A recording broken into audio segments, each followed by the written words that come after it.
Good morning. Today is Wednesday, March 5th. This is Wake Up with KERA News, and I'm Andrew Garcia.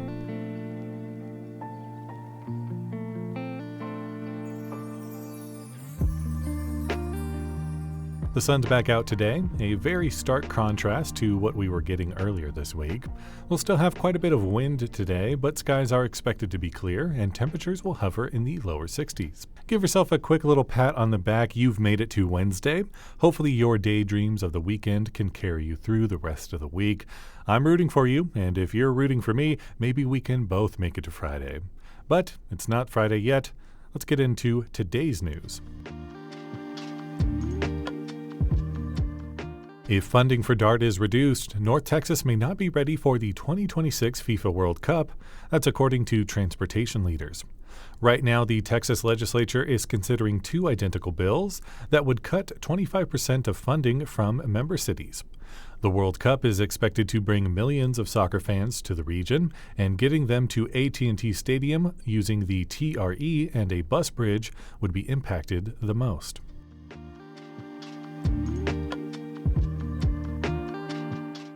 President Trump's new tariffs on goods from Mexico, China, and Canada officially took effect yesterday. For consumers, it'll likely mean higher prices on goods like fresh produce and gas prices. Texans could see the brunt of it due to the state's close trade relationship with Mexico.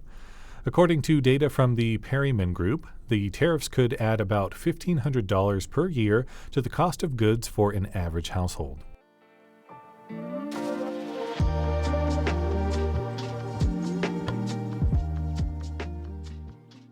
Henry Box Brown was an enslaved man who found an unusual path to freedom in the late 1800s, a dry goods crate.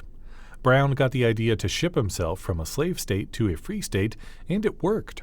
Arts reporter Marquita Fornoff takes us behind the scenes of a new production in Dallas at Undermain Theater about Brown's life. Biscuits and a jug of water.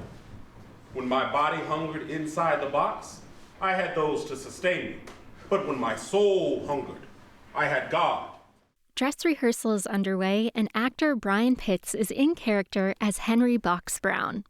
Brown, an enslaved man, earned the nickname Box when he packed himself into a wooden crate and shipped his way to freedom in 1849. The play, also called Box, shares his incredible story with a few creative additions. Here's playwright Jarrett King. The play in many ways represents like an opportunity to sort of forego what you think you might know about this man, because it certainly was an opportunity for me to do the same. Brown was a husband and a father whose family was sold away from him. After this devastating loss, he began to brainstorm ways to escape. His answer came during a prayer. He would ship himself to freedom. Director Giles King knew the basic outlines of the story, but wasn't familiar with the finer details. How long was that journey? What did he do to go along that journey? And then what happened when he got to freedom? Now learning all of that has been eye-opening, and it really adds layers to Henry's story more than just the paragraph we're taught in school. Brown's journey took 27 hours.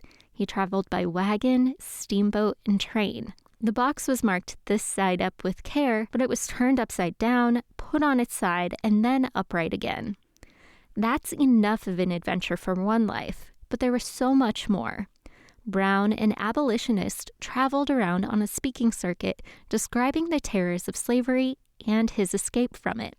He also performed magic tricks. And I was like, wow, was a surprise. Playwright Jarrett King. And the play takes place after he's, mailed himself to the North. In fact, takes place even further, about 8 years later, after not really being able to find a measure of freedom that he was intending and having, some close calls with being sold back into slavery. He now finds himself in England and had one of the first legal interracial marriages to a white woman in England, and continues to be this abolitionist lecturer and magician. This is where King takes some artistic license. Henry is my husband. I know that, but he is also my husband, Nancy. I was his wife before you were his wife. This is true, Nancy. I don't deny that. Brown never reunited with his first wife, Nancy. But this play asks, what if he did? And what if that reunion happened after he married someone else? He had made attempts to find her, but it never really quite materialized. The play is set up like a magic trick, an appropriate storytelling device for someone who carried out one of the most successful disappearing acts of all time. That was Marquita Fornoff reporting. Box runs through March 23rd at the Undermain Theater in Dallas.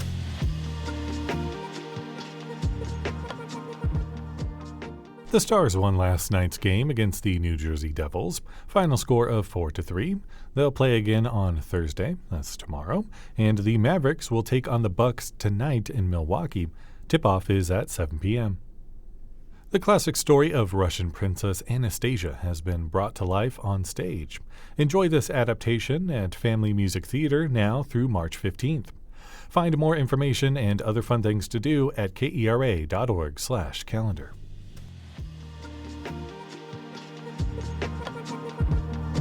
Thanks so much for listening to Wake Up with KERA News. I'm your host, Andrew Garcia. This show is produced and edited by Shardae White and Bekah Morr. For more news in your inbox, visit kera.org/wakeup. That's where you can subscribe to the Wake Up with KERA News newsletter and get some good morning vibes from our colleague Catherine Hobbs. You can also find us on social media. Connect with us on Instagram, Facebook, and TikTok at KERATX. We'll see you tomorrow.